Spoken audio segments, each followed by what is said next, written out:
This is the Fantasy Alarm NBA DFS show with John Impemba and James Grande.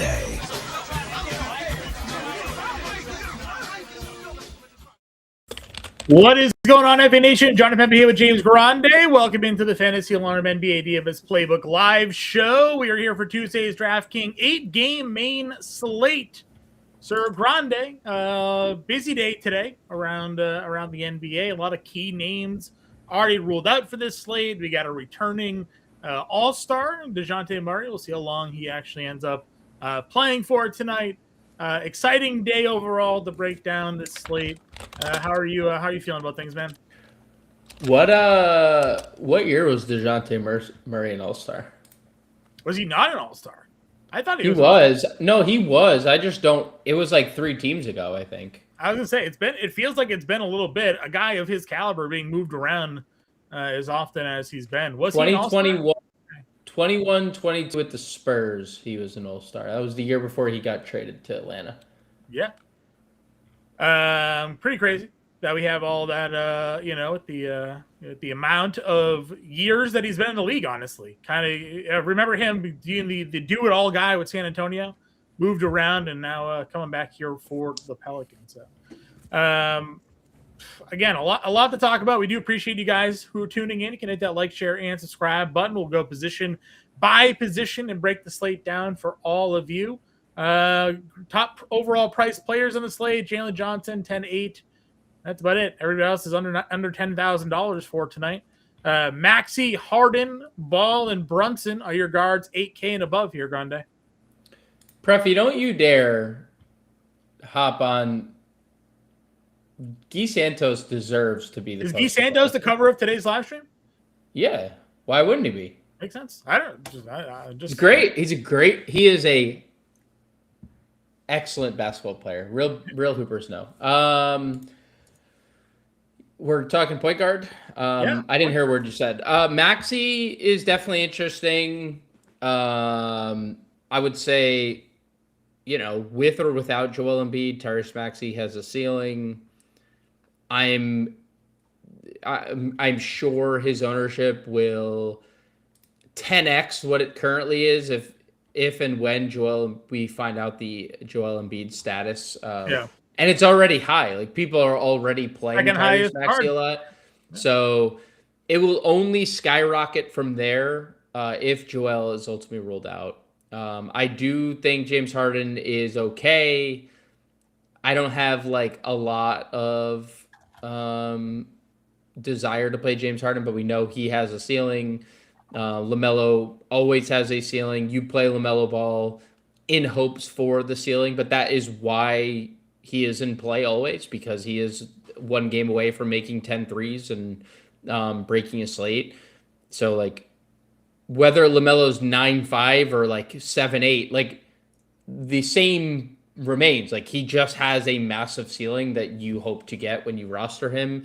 And then Jalen Brunson, great pace-up spot for the Knicks. Not the easiest spot overall, but great pace-up spot in general. So I am definitely interested in some Brunson. Getting a lot of ownership today, too. I was going to say, Maxey and Brunson are actually getting decent amount here. Maxey's at 25%, Brunson at 17%. So people aren't afraid to spend up-ish at point guard today. Again, obviously that leaves Harden a little bit by the wayside there. Ball, obviously not. Ball's 15% too, so not too bad there. If you work your way down, Kevin Porter Jr. Up over 20%. You have Ryan Rollins right next to him. A limited, we expect Giddey. You have Emmanuel Quickly, NEW, a pretty sizable 7K tier for an 8-game slate. From ownership, though, it's just KPJ up over 20%. Rollins at 15% here. Yeah, I mean, KPJ, we said it last night, and it hasn't changed. KPJ is the better fantasy player than Ryan Rollins. And if you want leverage, you play Rollins. I would say just KPJ, dual positional eligible, triple-double threat. I still lean that way, even though the ownership is on his side. I'll be different elsewhere. But I think KPJ over Rollins for sure. I mean, I do expect Giddey to be limited For what it's worth, you know, Billy Donovan came out and said 24 minutes on the second leg of a back-to-back. He did play 27 minutes on the front leg. So we've typically gotten that information from Billy Donovan prior to the game. He speaks with the media always. If we found out that Giddey's minutes were up to 30, I think we'd feel different about him. I don't think that's going to be known by 7, but I do think after 7, or maybe it's known by 7, we'd get some word from Billy Donovan like Josh Giddey, 28 to 30 minutes. I would consider it at that point because of how good of a fantasy player he is. Yeah. I mean, again, he can obviously triple double, a guy with that kind of upside. So not too bad there. Any interest in anybody else in this mid? Again, no, the ownership isn't really here. McCollum at 66 is kind of the next guy from an ownership play, but would you give anybody else a look at in the 7K range? No, I think the most important, I mean, we'll talk 2 of them at shooting guard just to help the position. The most interesting thing is Nembhard, if he plays or not. They're not on a back-to-back, so usually we get this, like the statuses of these players on a back-to-back. Indiana just got fined. I don't know if you saw that, $100K for Aaron Nesmith, and Rick Carlisle went on radio and was like, I don't know what the hell these people are talking about. He's injured, and now they're fining us $100,000. But yeah, I guess the most interesting thing here is whether or not Nembhard plays, because the value behind him. Yeah, the spread in that game too, I think is a little interesting. It's Philadelphia's giving 9.5. You would think if they were going to sit everybody out, it might be, or if Nembhard might sit. I know they said because Siakam's doubtful too for this game, isn't he? So yes, no Nesmith, Siakam already doubtful. Obviously, no Zubats. Right. So like they're pretty short-handed. It's a 9.5 spread. I mean, it feels like if Nembhard plays, I'm not sure they cover that. So I mean, to be devil's advocate, Philly went into New Orleans on the front leg and got blown out, and then I think there's more top end ceiling talent on New Orleans. They have the same amount of wins. I mean, that doesn't matter, right? If you're talking about who they're putting on the floor from a talent perspective, I'm not gonna not play. I'm not gonna. Yes, but I'm also gonna play Indiana guys. I'm not saying I'm playing Nembhard. No, for sure. I'm not also not saying that they couldn't. They could keep the game competitive against an Embiid-less Philly team. Yeah, maybe. They're 2-10 without Embiid their last 12 games. What gives you confidence in that? The team they might be going up against today. Okay. But we'll see. Podziemski's your chalk monster today. You kind of called that out on the previous show. He's 6,200. He's up over 30% today. Easy plug for you? Yeah, pretty easy. I think Golden State looks pretty good.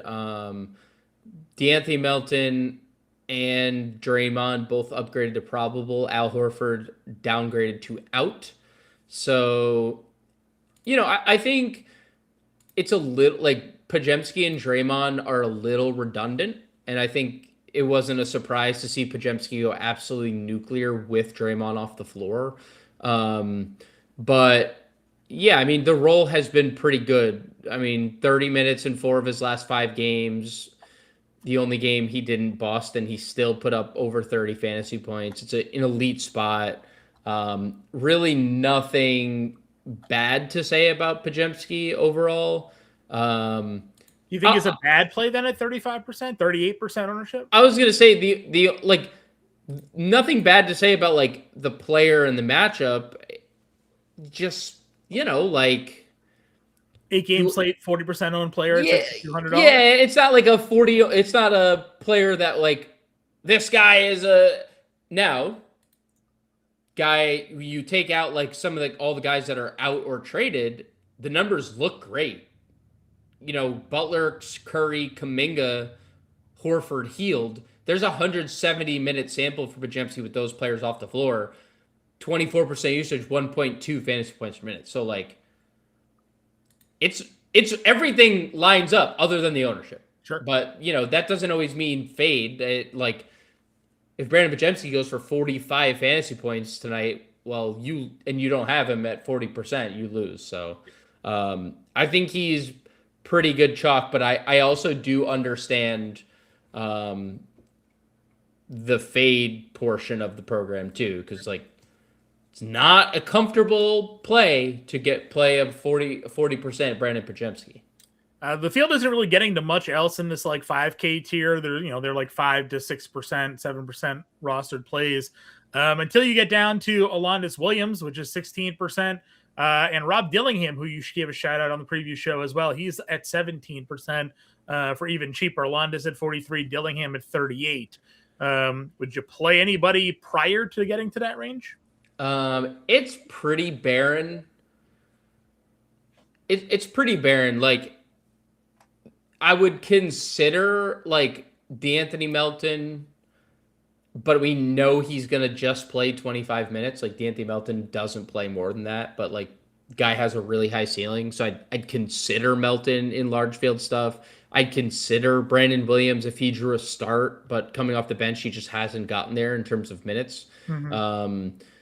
So like I'd consider the Nets stuff, but like nothing other than just considering it. Yeah. Cam Jones getting upgraded. He's like the primary guy for me if Nembhard and McConnell both sit, that I would probably lean and gravitate towards. They've been very willing to extend him. But yeah, I do think Alondis Williams playing out his 10-day contract, they're just giving him as many minutes as he could possibly handle. Presumably does it again in terms of minutes. I don't think, that he was incredibly efficient in Indiana. He didn't shoot in the other two games, but he still gave you a pretty good floor. So I do think Alondis Williams is okay. I do think there's like, you could take a shot on Sharif Cooper at $4,200 as well, similar to Alondis. Like, he is available today. They're going to give him low 20s, and he's probably going to close and play the whole fourth quarter. So, like, there's that. But they are healthier than they were the other day. Justin Champagny and Vukcevic are available. So, like, Washington's super scary season. I don't really enjoy talking much about them. I do think that there's going to be a legit role for Rob Dillingham. The Bulls have 11. I counted 11 guys with Lockie Ulbrich available tonight. They ruled out Jalen Smith already. We talked Giddey. I do think that there's room for like a minute increase. I do think 30 is potentially on the table. I do believe like Trey Jones could see a few extra minutes as well. But they've also, I think we're closing into like DMP, Colin Sexton, possibly buyout season as well. Like, hey, thanks, but I don't know why we traded for you already? In the first place. Yeah. Fair, yeah. But I mean, I think there's no benefit to the Bulls having Colin Sexton, even at all, right? Like, he is not this developmental. It serves the Bulls better to see Dillingham, and we've kind of saw that. Like, he played 24 minutes last game. He closed the first half. He didn't close the game, but Colin Sexton 13 minutes. So you're basically taking Sexton out of the rotation. There's no Anthony Simons. Jalen Smith ruled out. We don't know what the Giddey, and we know Jaden Ivey's not available either. Right. So there's just a lot of minutes to be had for, like,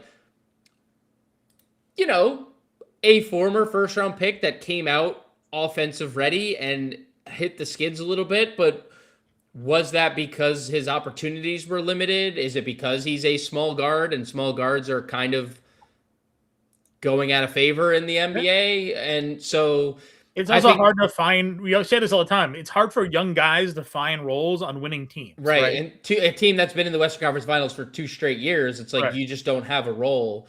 So I do think, and that was kind of why I gave him the shout last night, like, there's a lot of injuries in Chicago right now. They have 11 available, and 2 of them are limited. So, I think Dillingham probably settles into mid-20s role, could even just end up closing games. I mean, I don't like to predict blowouts. We've seen Charlotte blow teams out as much as anyone else in the NBA lately. So Yeah. there's that where Dillingham basically plays in every scenario you play out in your mind tonight. Right. All right. Let's go on over. Let's see. Got any questions in here? Ooh, I missed it, but we'll give it a shout out now. Our guy, I see through you, gifting 5 memberships to the Fantasy Farm family. Absolutely love it. Appreciate you, Justin. Always showing some love here to everybody who tunes in. Now getting a free month of membership here. And the emojis.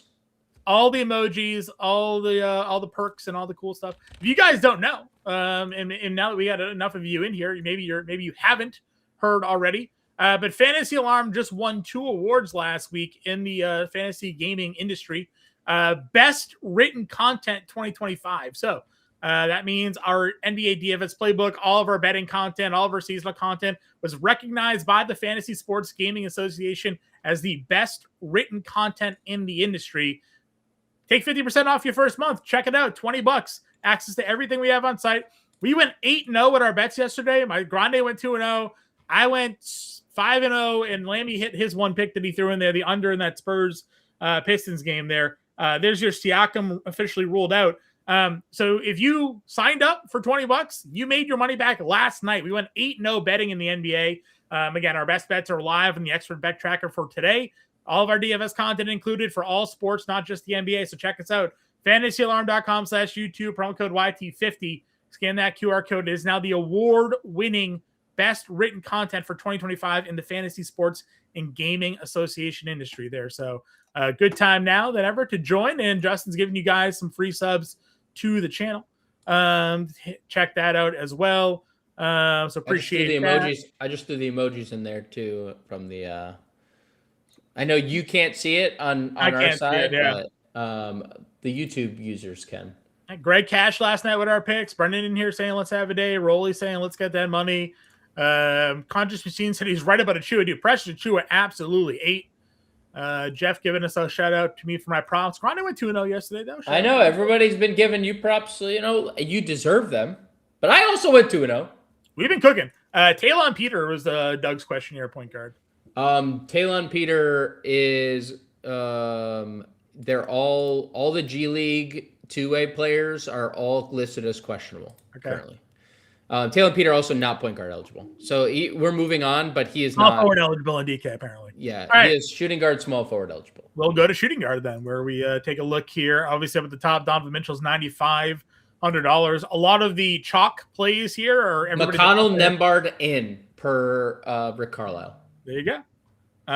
We'll see how this ownership moves on that news, but as of now, the top 4 rostered shooting guards were also point guards that we talked about already. So take that for what it is. Donnie Mitch is coming in under 10%. No one's playing Ingram.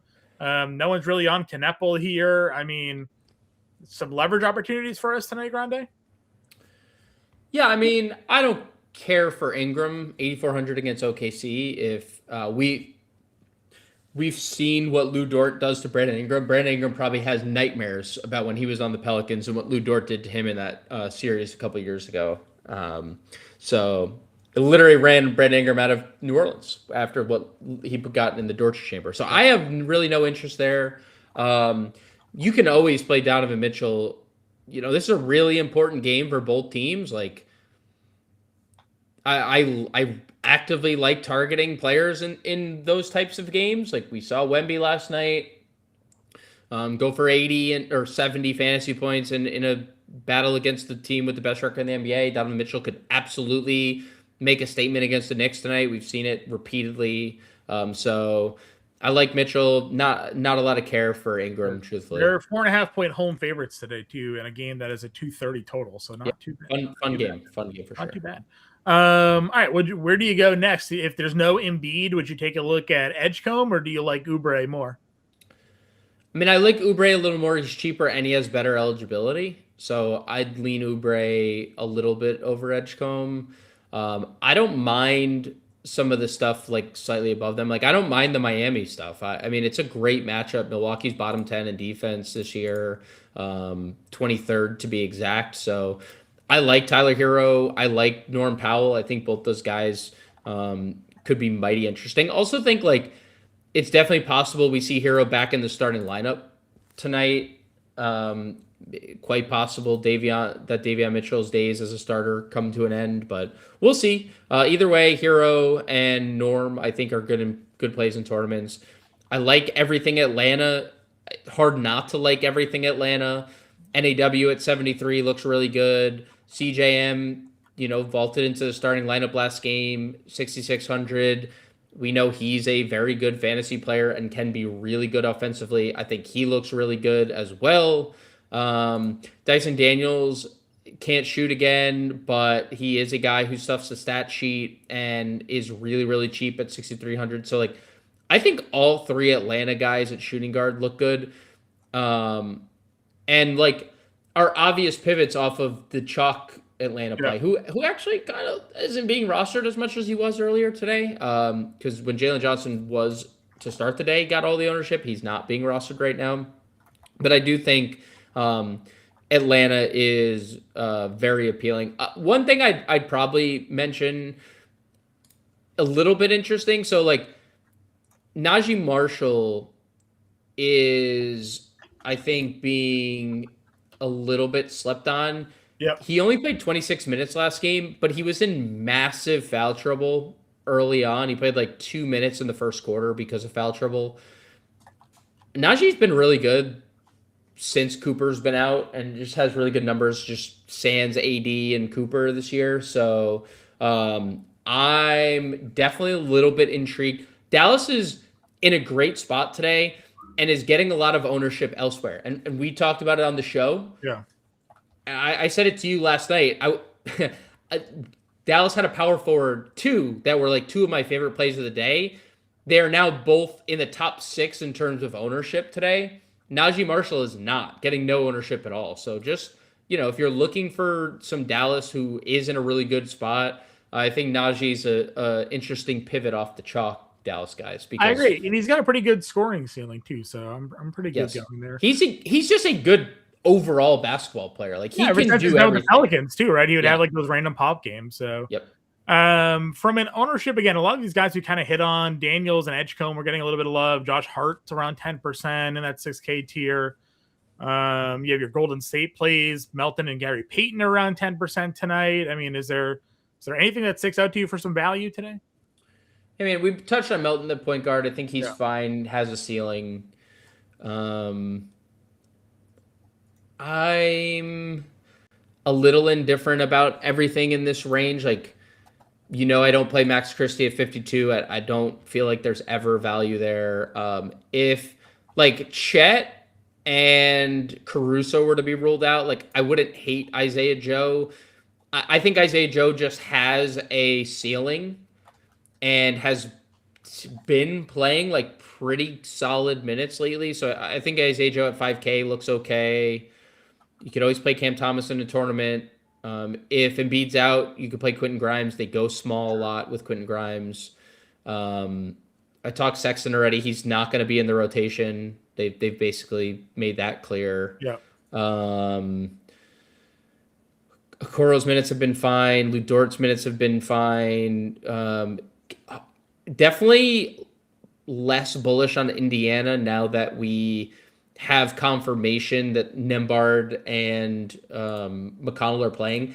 I would, though, want to see the next injury report that comes out, what that means for the rest of the players that are on two-way deals. Because Ethan Thompson wasn't available last game, but if he's out and Peter's out and Quentin Jackson's available, I wouldn't hate playing Quentin Jackson. They're still down a bunch of regulars with Siakam being out and Nesmith being out. They started Furphy for all that time. He's out. They're obviously down all their centers, and Matherin got traded. So depending on what is available from the G, there's Indiana stuff, but largely out on all of it. You could play Alondas here. Will Richard, the minutes have been okay. Hard to trust. Gary Payton, you mentioned. Yeah.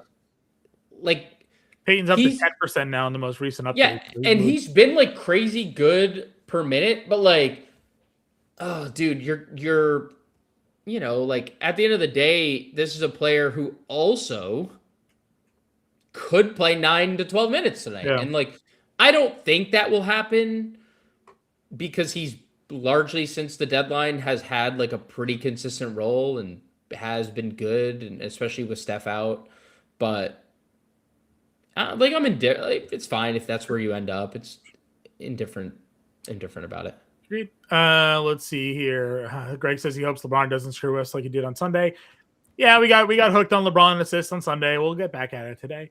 Let's see. And just to like that comment, we don't worry about that night. Like No, it's they got blown out. They got Peyton Pritchard was out there dropping people on their butts. He was multiple times and throwing daggers. So that happens. The Dread in here says 200 people watching, only more than 40 likes. I agree. Let's get some more likes in the chat. Our goal every show, it's been a little bit since we said this. Our goal every show is to get 100 likes. So if you guys haven't hit that like button already, absolutely would appreciate it. It is a free way to support the show. Helps us with that algorithm greatly. Micah Potter is in today. Through the Boston accent there a lot last week while you were gone, Grande. Call him Micah Potter, just do you is it something that like you are conscious of after the fact? Like how does it like I'm how set did you up get poorly with his first name being Micah, so it doesn't do me any well there. I know, but like how did you get it to where you don't have it? Because you never like you haven't left the city. You left the city for a little bit and then but you came right back, Well, you've been doing this for long enough. Your work on speaking clearly and efficiently. I know, but like it's Jonathan Kuminga is active for tonight, available to make his debut. So hell yeah, see what happens there. But I said Potter's name wrong a bunch last week. So Micah Potter kid, he's out there.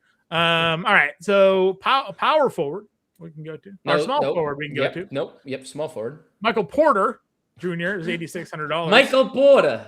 Yeah. Michael Porter and Micah Potter. They're right there, yeah.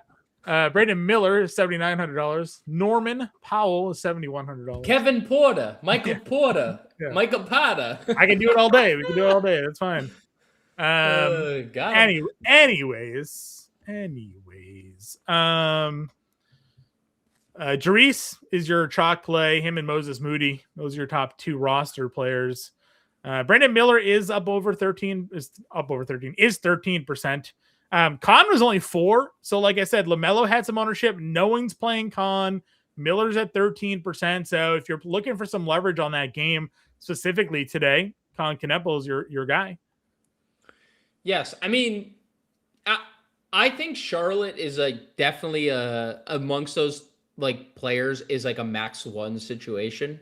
Yeah. Where you can't play 2 of them, but you can definitely take a shot on any of them. I think we said that on the show, right? Last night you do multi-entry, you throw 1 in each, and have a day. Yeah, I mean, this is an elite spot for every party. I like that Miller's price has gone back under 8K. I did not feel comfortable over 8K. Now he was well on his way to paying it off against Washington. He didn't need to play the fourth quarter, but still a guy with just a massive ceiling because he's such a streaky scorer that, he another guy who can hit 8 threes. Khan is definitely a fine GPP pivot for sure. Like they're all going to come in probably lower than what's projected in terms of ownership because at the end of the day, like it is hard to get to them knowing, well, LaMelo could go for 40 tonight, but Khan could go for 40 tonight, but also Brandon Miller could go for 40 tonight. And you never know which it's going to be. So, yes, I do think Brandon Miller looks very good in tournaments, but Charlotte looks very good in tournaments as a whole. Yeah, I mean, again, it's obviously a great matchup. They're all live to pop and put up big numbers. It's just, unlikely that they all do it in a game that's, I'm not going to expect it to be overly competitive. Where are you with this Miami game? It has a 228 total. They're 6.5 point favorites. There's obviously they're a healthy team now. Does that take away from someone like Norm for you? Because, we've attacked Milwaukee pretty consistently this year, just them not being a great defensive team. Yeah, I like Norm in tournaments. I think Miami looks good.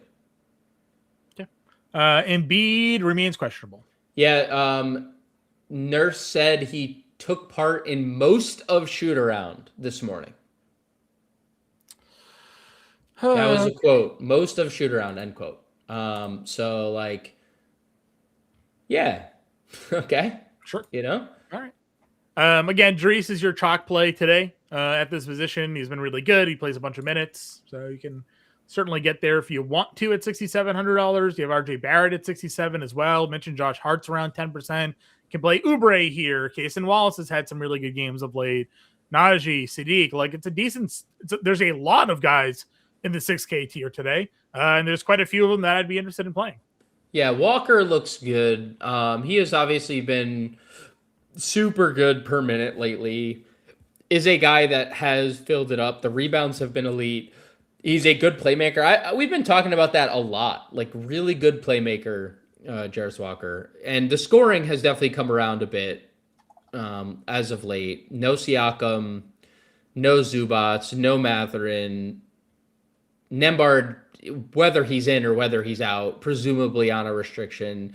14 to 16 minutes of TJ McConnell as well. So we don't really have to, like, everything lines up for Walker. I like the play quite a bit. Really good per minute guy. Not like a ton else there. Like, like Oubre, obviously we talked about it at shooting guard, would be very playable if Embiid ends up sitting because the matchup. Kaysen Wallace at 65 is a really tough sell for me. There's a ceiling, so like there's a lot of potential there. Especially if Caruso and Chet sit, I'd be more inclined to get to a $6,500 Kaysen. But like if Chet plays, I'll pass. Talk Najee. I think Sadiq Bey is harder to get to with DeJounte back. I think Buzelis looks pretty good, but another guy who gets in Billy Donovan's doghouse and then like only plays 26 minutes for no reason at all. Yeah. Daniels we talked about. I think he looks pretty good. Mikal, I just never ever play, and I don't think I've lost a second of sleep by not playing Mikal Bridges. Rarely does he have the pop game where you're like, that was it. Yeah. I get why the field's getting to Moses Moody. It is. The minutes are there. We know he's a volume shooter. I'll say this, and it's like kind of what we've talked about forever. They have a smaller rotation, so like it's harder for them to kind of burn us with this, right? They have, let's see, 3, 4, 5, 6, 7, 8, 9. I think Malavai, let's see, is he available? Let's check this on the injury report here. He is available. Like, their G League guys are mostly in the G, too. So, like, he should play a lot of minutes, but, if he stinks and Pat Spencer plays well, would it surprise you if, he played 26 minutes? It's a shorter rotation than we're used to for Golden State. So, like, Steve Kerr can't get us really with, like, the 11-guy rotation because as of right now, I count 10 available, and one of them is Malivi Leones. Sure. That guy probably doesn't play a minute tonight. But, I think Moody is definitely appealing. Never like, overly comfortable with a mid-5s, 25% Moses Moody, though, whether short rotation or not. DFS Buddy is saying Marshall Obey last man in. Sadiq is getting some ownership here at this position today. So Sadiq is getting ownership. I would probably lean Najee Marshall. Okay. And Preffy wants to know Hero in Kevin Porter or Najee and Brunson. If we get word on the Hero minutes, I would definitely go the first one. Okay. I KPJ looks so good in that pace up spot with the role that he has. So hard for me to not go that side. I'd lean the KPJ Hero side. Anything else at small forward? Anything else at small forward under Moody, basically? Yeah, I mean, no one else is really getting ownership under Moody. It was some guys we've already talked about, and obviously the Pacers guys. actually probably less in play now with Nembhard and McConnell in. So yeah, we had the Kuminga comment from DFS Buddy. Like, I'm not saying Jonathan Kuminga couldn't go off because he is a good offensive player, but like he's definitely going to be limited. He hasn't played in over a month. He's making his debut for a new team, coming off an injury, and he's not like min salary. You need like 22 fantasy points for. I'm not saying it's not possible, but not making my player pool personally today. Okay, let's go to power forward here. Take a look. Obviously, we have Jalen Johnson at $10,800. Obviously an elite spot, a spot where not many people are getting to him. He's just above 10%. I know that sometimes kind of lights up your eyes there, Grande, getting a relatively lower rostered. Jalen Johnson potentially to use in your lineups. Do you, against Washington, dude, I don't understand this one, and it's maybe because I think it's the value thing, where you look and typically on a slate like this, you would have elite value. I do think that there's value on the slate that people are not playing, specifically on a team that I don't know why they're not going to, aka the Chicago Bulls, and they're missing a bunch of guys. Like, I don't know why they're not getting a lot of ownership tonight. But yeah, it's literally just because there's not ownership or not value. It's the only thing. But I'm not going to force him into my lineup. Like, if I'm not comfortable with the lineup I build around Jalen, then yeah, I'll pivot. But like, I'm gonna do my damnedest to get a sub 15% matchup against the defense who ranks 29th and also is 6th in pace. Like, you don't find many teams that are as bad as the Wizards are defensively and play as fast as they do. So yeah, that's where I start. I'm going to start with Jalen Johnson and see if I can find ways to get him into my lineup. Okay. Your next guy from an ownership perspective is Zion at $7,700. He's 24%. Chris Middleton, someone commented, and he's the highest rostered power forward. We talked about him, and you highlighted him on the previous show at $5,000. You can play Jarice here. Thoughts there on Zion as a second highest roster power forward today? Yeah, he looks good. Anytime he's under 8K, it's just criminally underpriced for what Zion can do. Yeah, I won't argue. Anything else in this mid-range before you do get down to Chris Middleton? Yeah, PJ Washington looks great at 6,300. 36 minutes last game. DraftKings has 37. But I mean, no Cooper Flag the last two games, and we've seen PJ out of the break. No limit, no care in the world about their draft capital, even though this upcoming season is like the last year they have for a while with a first round pick. So like, probably should limit your guys, but not tanking like the rest of the league. I mean, they're doing it. They're losing by playing basketball, but they're playing their guys while doing it. So if PJ Washington and Chris Middleton, like, if they're going to keep playing these veterans, and yeah, Dallas has a ton of appeal. Like, no Cooper Flag, no Anthony Davis anymore. Like, there's a lot to like about this team against Brooklyn. The only downside is the pace of this game. But like, yeah, I am definitely interested in PJ. We had a Buzelis question here. Absolutely interested in Buzelis in tournaments. I don't think you could play him anywhere else because he is like very volatile in terms of minutes, and he's very volatile in terms of offense still. Does have a very high ceiling. I mean, sure. So yeah, I think Buzelis looks okay. I think Wiggins looks okay. I know you like Miles Bridges on the court at 6K. I think that's a good price for him. We obviously had the Guy Santos cover boy. I mean, dude, he's legit. Like, is it Guy or Guy? Guy Santos. Okay. He is. It's a great spot. He's gonna start. He's gonna play 30 minutes. or if he stays out of foul trouble, which he doesn't ever, but he still finds a way to get to 30 minutes. Super productive. Yeah, Rolly said it correct. Too bad I can only play 3 power forwards on DK.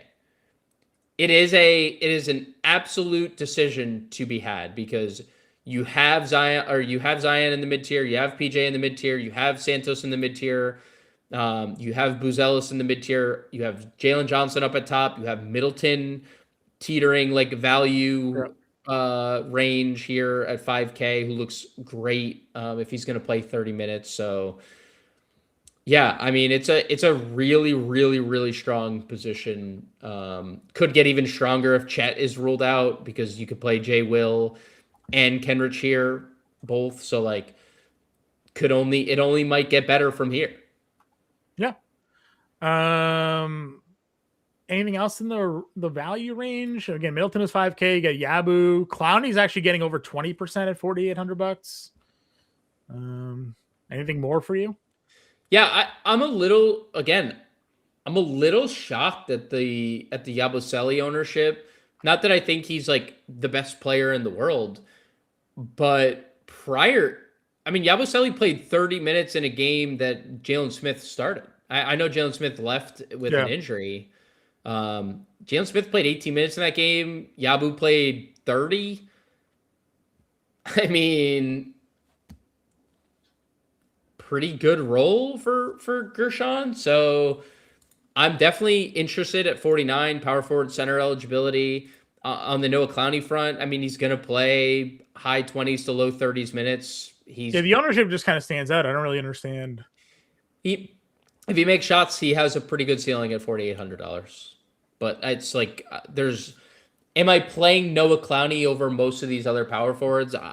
Probably. If Michael not. Porter Jr. was out, I'd have more understanding, I think, on the Clowney spot there. But all right, anything else at power forward for you?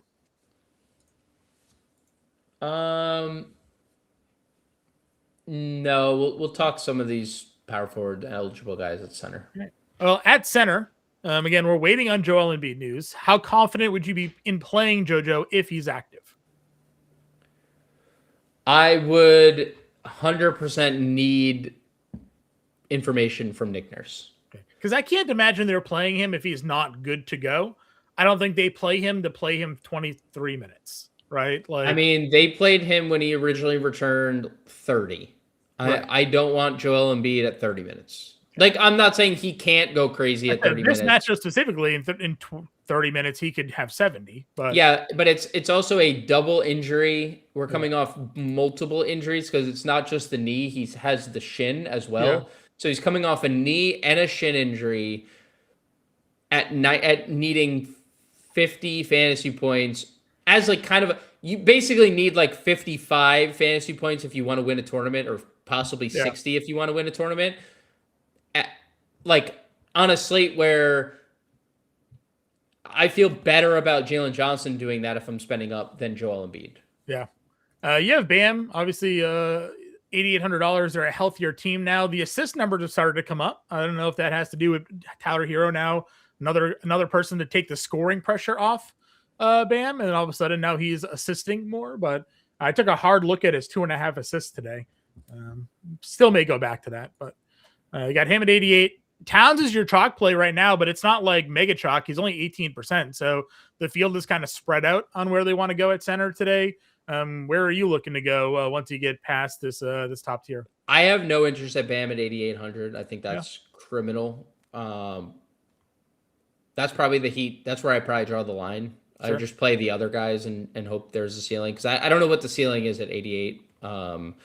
Towns feels appropriately priced, probably a little too cheap for the ceiling. I would definitely have interest in some Karl Anthony Towns. Jared Allen has looked great with James Harden. Can't have the 6 shot attempts that he had last game.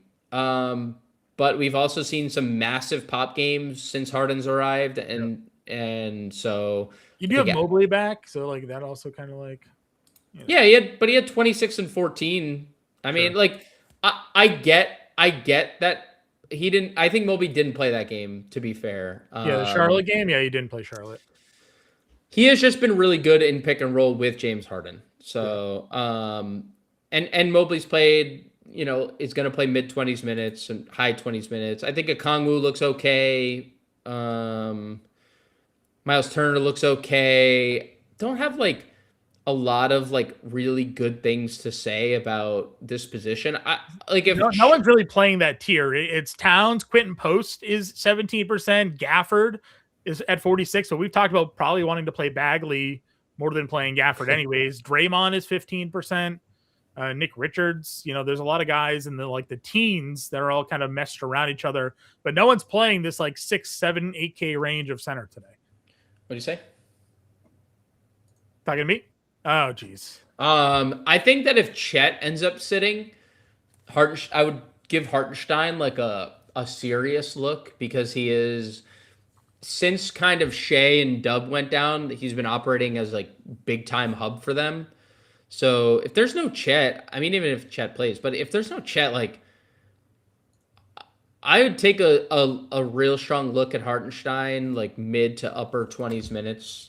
I think J Huff probably splits time 24 to 26 minutes. Definitely okay with that. No love for anything Toronto, which, I kind of understand, but also no Jakob Poeltl could be really good news for Murray Boyles or Mamukelashvili ceilings, and we know both of them have really high ceilings. Yeah, I mean, like Draymond at 55 at that ownership, I don't have a lot of interest in. He has not been very good. I know he has had a ceiling game recently. Very few and far between. I'd rather play like all the other guys around him. Sure. I would rather play Marvin Bagley for cheaper. I'd rather play Daniel Gafford for cheaper. I'd rather play Nick Richards for cheaper. Quentin Post one's interesting. He has typically been good per minute, and he's $3,800 in like a really good spot with no Al Horford. We know he's going to come off the bench, right? They're going to start Draymond and Santos in the front court. But I guess if Kerr goes on, explores, I guess Post could start. But like Draymond's still going to probably play more minutes. But they don't really have a lot of front court depth tonight with Horford out. So I do think Post is in play. I do feel a little better about Nick Richards though, than Post. Like if I was leaning either or, I think Richards probably plays more. Post has the better matchup, but I think Richards plays more. So I guess take that for what it is. Yeah, good value tier, because we mentioned both Dallas centers look great too. You had CGM, Isaiah Joe, and Maxey, or Dillingham, McCollum, and Jalen Johnson.